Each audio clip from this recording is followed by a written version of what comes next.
Creating a news agenda that reflects an unbiased view of Asian current affairs without relying on external news sources. Asia Vision, Asian news through Asian eyes. Hello and welcome to AVN, your weekly roundup of the news from around the globe. I'm Abdullah Ahil, your host for the evening.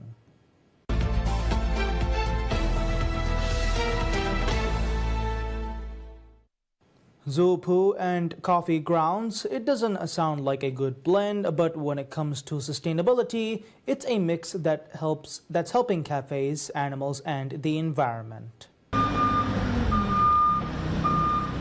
Don't stand too close. This is a big dump of plant waste, coffee, and the excrement of dozens of animals, including giraffes, tigers, and great apes. So there's bone in there, there's fruit from all of our animals, so all sorts of organic, rich materials. Australians love coffee, and that means coffee grounds. Untreated in landfill, it's terrible for the environment, creating methane gas.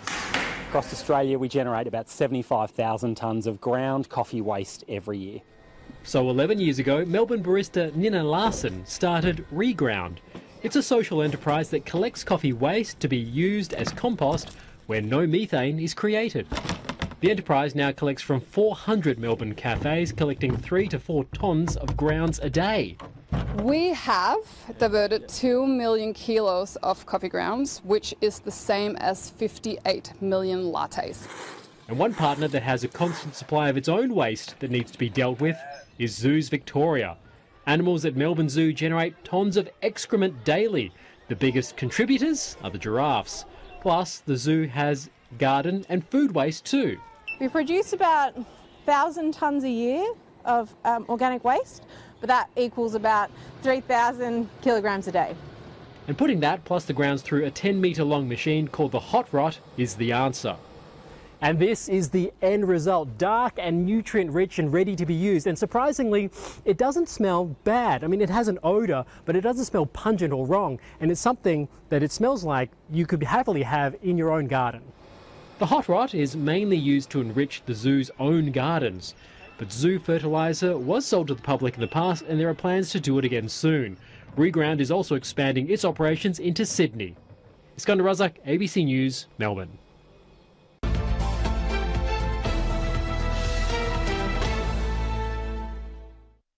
The nationwide sowing of winter wheat begins in Turkmenistan.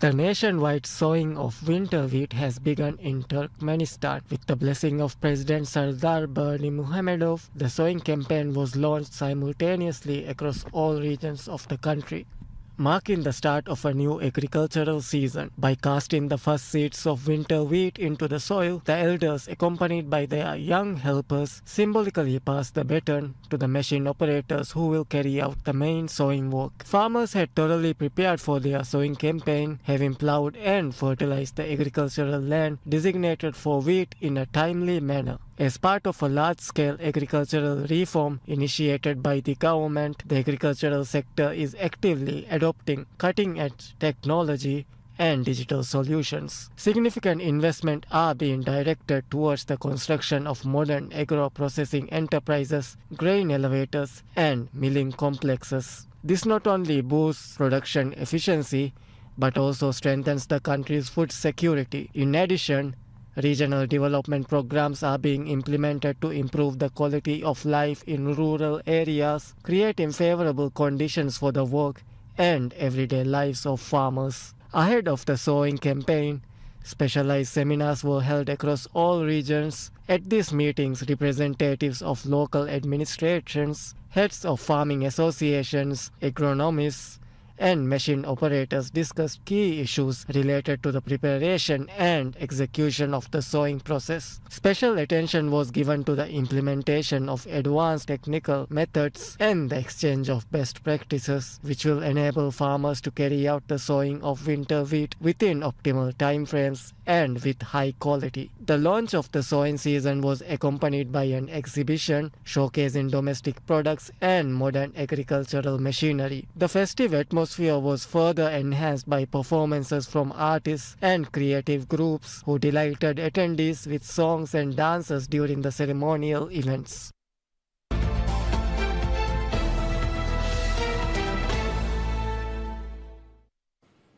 First laparoscopic surgery on Kong Dao Special Zone is conducted.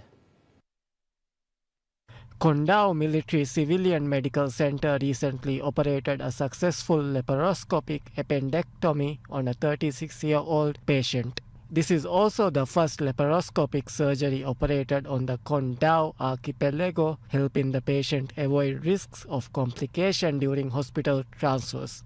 This success was made possible thanks to the reinforcement of highly skilled doctors from Ho Chi Minh City, working alongside the newly equipped modern facilities at the Kong Dao Military Civilian Medical Center. The surgery also received remote consultation support from specialists at Bin Don Hospital on September the 3rd.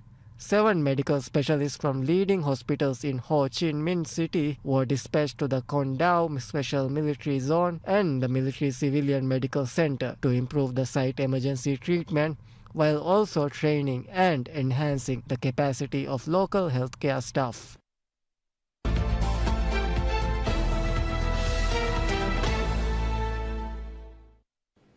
China's first space documentary, filmed in 8K ultra-high-definition cameras by its astronauts, premiered in theaters.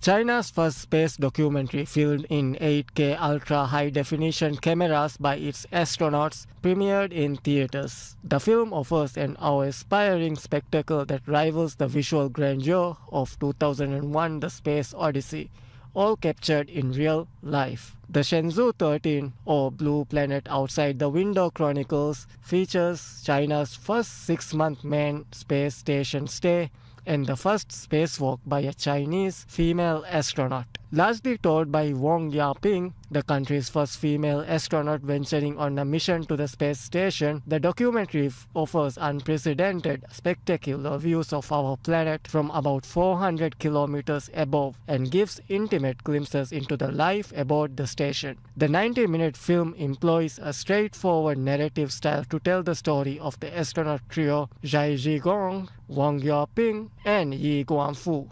It depicts their experiences in space, including conducting experiments, going on spacewalks, exercising, getting haircuts, playing musical instruments, celebrating the New Year, giving lectures, and filming 8K footage. In the film's closing moments, Wang narrates, quote, "The story of Shenzhou 13 is drawing to a close, but the story of China's space station is just beginning."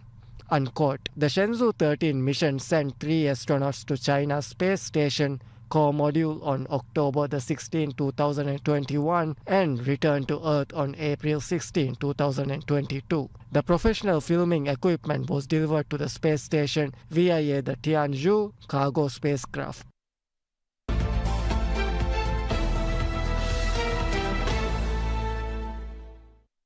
As Beijing school kicks off the new term, humanoid robots are stepping into classrooms and sports fields alike, blending cutting-edge tech with hands-on learning in a citywide push to elevate AI education.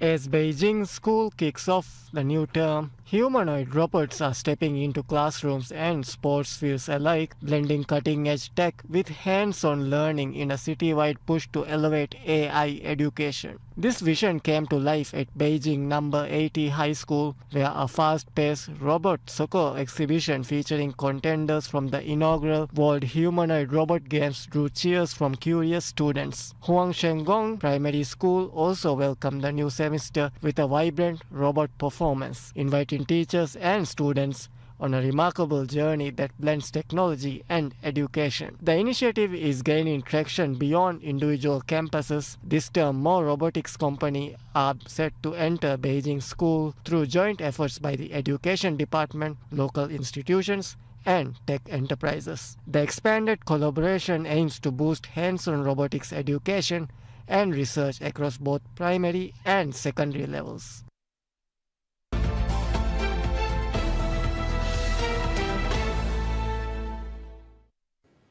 For the first time ever, 10 women officers from India's Army, Navy and Air Force set sail on a daring tri-service circumnavigation aboard the Indian Army sailing vessel Triveni.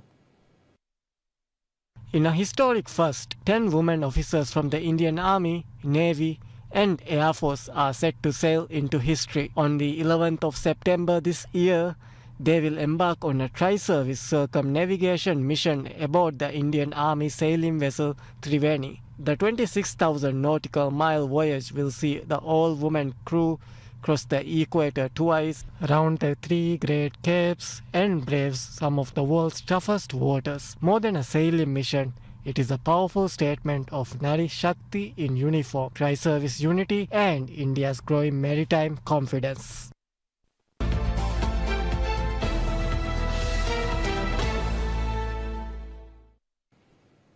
Harvest season begins for Bursa black figs, a Turkish export delicacy. Harvest season has begun for the renowned Bursa black fig, celebrated for its taste, size and long shelf life. Known as one of the finest varieties in the world, the fig is exported to nearly 40 countries. Despite low yields this year, growers remain optimistic. One farmer explained, quote, "Although the yield is a little lower this year, we are satisfied. We are happy with the quality and the prices." Unquote. From the first light of dawn, farmers across Bursa head to their orchards, carefully handpicking the fruit until evening. The figs are then sent to cold storage facilities where they are sorted according to size, packaged and prepared for shipment abroad. Another grower highlighted the unique qualities of the fruit. The Bursa black fig is prized not only for its flavor, but also for its high protein content and long shelf life. Industry representatives point to the crop's significance for Turkey's fruit sector. The harvest is expected to continue until the end of September, after which the fruit will begin its journey to global markets.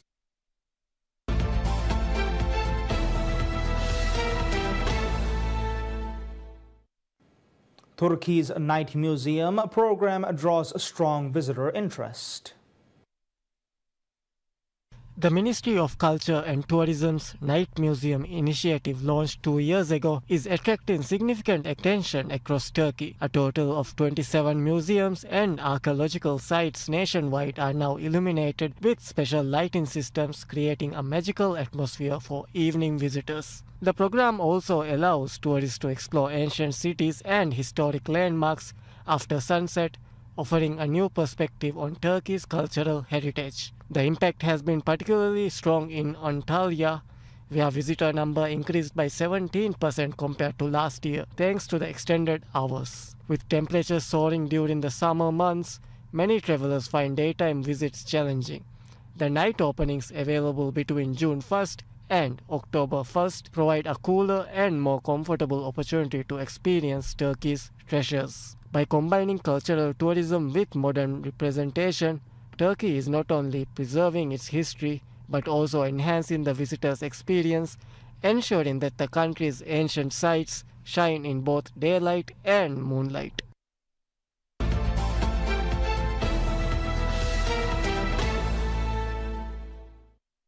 "30,000 hatchling loggerhead turtles meets the blue waters in Turkey."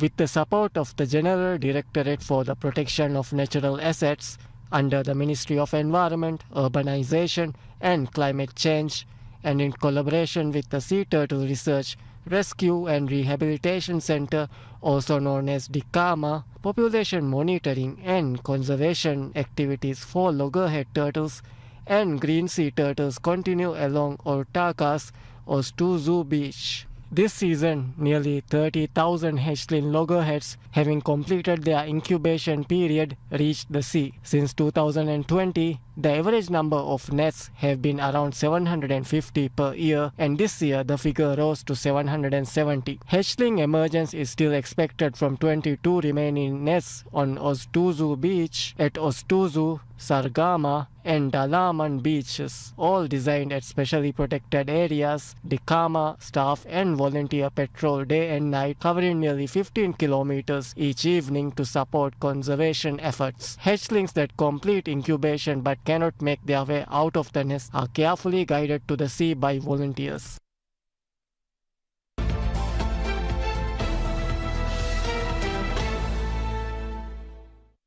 Film lovers and fashion enthusiasts have gathered in Toronto to celebrate cinema at the 50th edition of the Toronto International Film Festival. We are currently outside TIFF Lightbox. It is one of the main theatres screening movies during the 50th Toronto International Film Festival. Film enthusiasts have gathered here from around the world, literally 3 different continents represented here. Let's ask them their name and their country. Mitono Masaninga, South Africa. Hello, I'm Diego from Mexico. I'm Lena from Portugal. Great. So what are the movies that you plan to see here? Who are the actors that you're looking forward to see?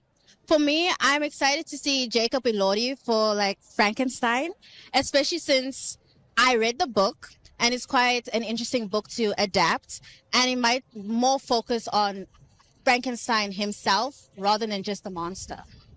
How about you? Me too. Also want to see Frankenstein because I'm also a big fan of Mia Goth. I saw her on Pearl, so I'm so excited to see Frankenstein. And also I just saw Angelina. I didn't got tickets, but it was so nice to see her. Any other actor that you plan to see? Any other movie? Couture, just like he said, because we are actually all fashion students. So just to see, is that accurate? Oh, yes, that's right. Great to know that you're all are fashion students. So in the world of fashion, why is Toronto important? I think creation, put yourself in and just be yourself. What do you think? I think there's a lot of diversity in Toronto, so it's important to add all those aspects into fashion because you see everything when you go outside, so it's amazing to be here. Thank you so much for speaking to us on DD India. So film enthusiasts and fashion enthusiasts have joined from around the world here in Toronto for the 50th Toronto International Film Festival with cameraman YK Loknath. This is Munmun Bhattacharya from Toronto for DD India.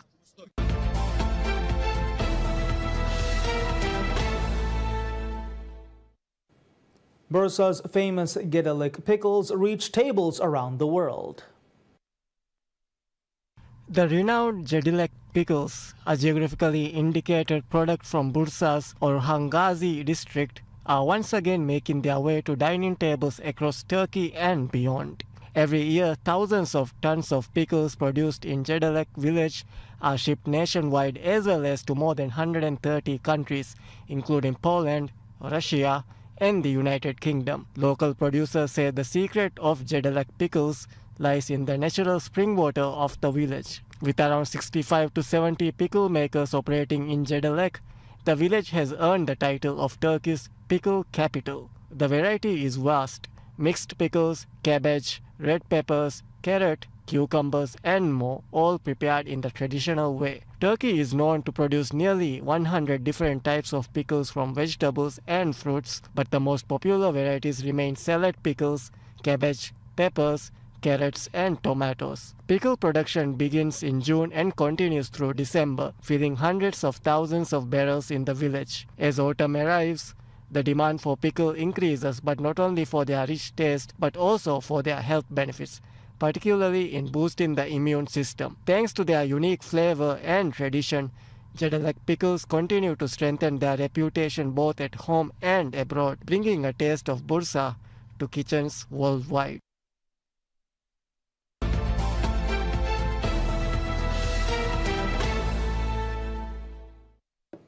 A rare form of honey with an unusual green color has been discovered in the highlands of Artvin. A rare form of honey with an unusual green color has been discovered in the highlands of Artvin, a province in northern East Turkey on the border with Georgia. The honey, found in Aksu Plateau and an altitude of 2,800 meters in Zakaria village of Aldanuk district has sparked scientific curiosity and growing commercial interest. Unlike the common yellow or brown hues of traditional honey, the Zakaria village honey stands out with its distinct green shade. Samples have already been sent to the Artvin Koru University laboratories for detailed analysis. During the honey harvest, Artvin Governor Turan Ergun tasted the honey firsthand, praising its unique qualities. Ibrahim Durmus, head of the Artvin Beekeepers Association, stated that the discovery has drawn nationwide attention. He said, quote, "With the emergence of green honey, interest from different provinces across Turkey has risen sharply," unquote. Local beekeeper Ahmet Pehlivan emphasized that the honey currently has no set market value. He noted, quote, "It is priceless for now. Depending on the laboratory results and its nutritional properties, we have begun efforts to establish a brand around this honey," unquote. He noted the discovery of green honey could soon place Artvin, already known for its rich biodiversity and traditional beekeeping, on the map as the home of one of the world's rarest honeys.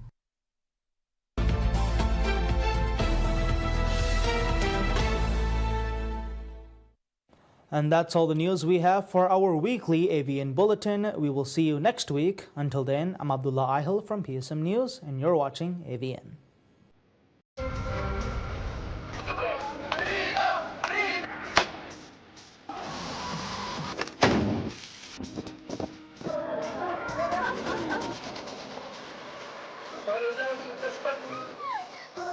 Creating a news agenda that reflects an unbiased view of Asian current affairs without relying on external news sources.